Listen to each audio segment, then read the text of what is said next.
अस्सलाम वालेकुम रहमतुल्लाह। आज का जो हमारा टॉपिक है वो है पंप डाउन करना, मतलब एसी की गैस स्टोर करना। तो एसी को उतारने से पहले जो है हमें उसकी गैस स्टोर करना ज़रूरी होता है, ताकि उसकी गैस, क्योंकि गैस जो है थोड़ी कॉस्टली होती है, तो गैस को सेव करना ज़रूरी होता है। तो गैस को सेव करने के लिए सबसे पहले हम एक इग्निशन को ऑन करते हैं। तो एक इग्निशन जब हमारा ऑन हो जाता है, ऑन होने के बाद जब आउटडोर हमारा चल जाता है, तो तकरीबन 2-4 मिनट बाद चलने के बाद जब गैस सर्कुलेशन में आ जाती है, तो सबसे पहले ये हमारे आउटडोर पर 2 सर्विस वाल्व होते हैं।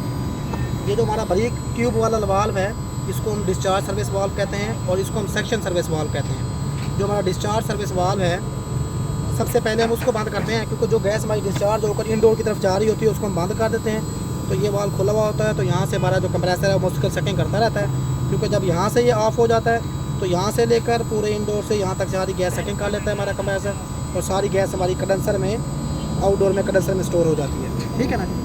इसका प्रोसेस जो होता है, जब हम डिस्चार्ज सर्विस वाल्व ये बंद कर देते हैं, तो बंद करने के बाद तकरीबन मैक्सिमम जो है हमें 30 सेकंड लगते हैं। 30 सेकंड में हमारी गैस स्टोर हो जाती है।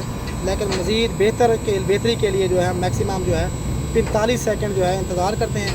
45 सेकंड या मैक्सिमम, सबसे ज़्यादा भी अगर मैक्सिमम टाइम भी हम लगा लें तो 1 मिनट लगाएंगे, और उसके बाद हम सेक्शन सर्विस वाल्व भी बंद कर देंगे, और उसके बाद एसी को फ़ौरन बंद कर देंगे, और जो है हमारी गैस स्टोर हो जाएगी। ठीक है ना जी। तो ये डिस्चार्ज सर्विस वाल्व हमने बंद कर दिया है। अब हमारा जो है तकरीबन 1 मिनट गुजर चुका है, तो हमारी सारी गैस जो है वो तकरीबन आउटर में स्टोर हो चुकी है। उसके बाद जो है हम ये सेक्शन सर्विस वाल्व भी बंद कर देंगे, और सेक्शन सर्विस वाल्व बंद करने के बाद अब हम एसी को ऑफ़ कर देंगे। ठीक है ना जी। तो एसी को जैसे ही ऑफ़ करेंगे, तो उसके बाद हम इनडोर टू आउटडोर जॉइंट्स जो है उनको खोल लेंगे और एसी को अलहदा कर सकते हैं। ठीक है ना जी।